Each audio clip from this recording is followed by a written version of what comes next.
Ya, salam kenal. Saya Muhammad Isnur, Ketua Umum Pengurus YLBHI.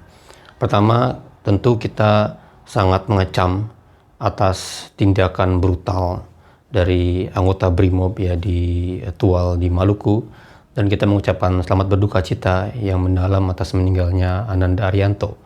Peristiwa ini peristiwa yang sangat menyedihkan dan juga bagi kami adalah tindakan yang biadab dan merupakan tindak pidana. Oleh karena itu kami mendesak kepolisian Republik Indonesia segera melakukan tindakan yang cepat, ya, yang proporsional dan tegas kepada anggota BRIMOB ini, dan bukan hanya etik tapi juga dipidanakan, ya, karena ini merupakan pembunuhan, jadi kenakan pasal pembunuhan dengan serius, ya. Yang kedua juga bagi korban dan keluarga penting untuk segera dipulihkan dengan hak-hak atas sebagai korban, ya, hak atas keadilan, hak atas rehabilitasi, restitusi, dan lain-lainnya. Dan bagi kami, meninggalnya Arianto dan kekerasan oleh anggota BRIMOB ini bukan sekedar hanya peristiwa biasa, tapi dipandang peristiwa yang sangat sering berulang, ya. Kita tahu ada peristiwa Gijik di Seruyan di Kalimantan, ada peristiwa Afan di Jakarta. Ini merupakan masalah struktural, masalah sistemik, bukan hanya masalah oknum atau masalah personal.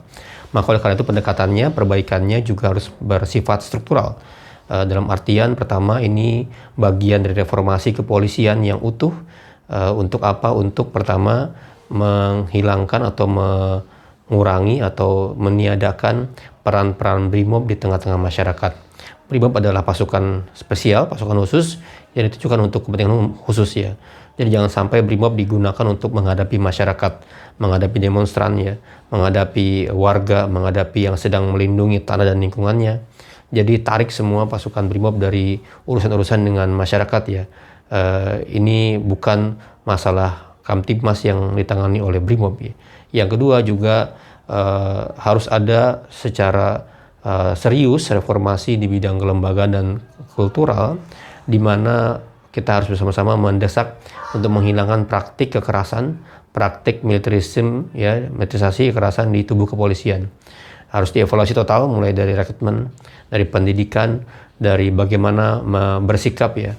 Kepolisian punya peraturan Kapolri tentang implementasi HAM yang sangat jelas melarang tindakan kekerasan, bahkan saat demo, saat ada chaos pun dilarang melakukan kekerasan. Dan ini peristiwa Afan, peristiwa di Tual, peristiwa di Seruyan, Gijik, itu terus-menerus terjadi.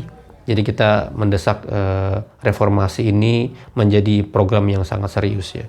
Jangan hanya berhenti di kasus kekerasan terhadap korban ini.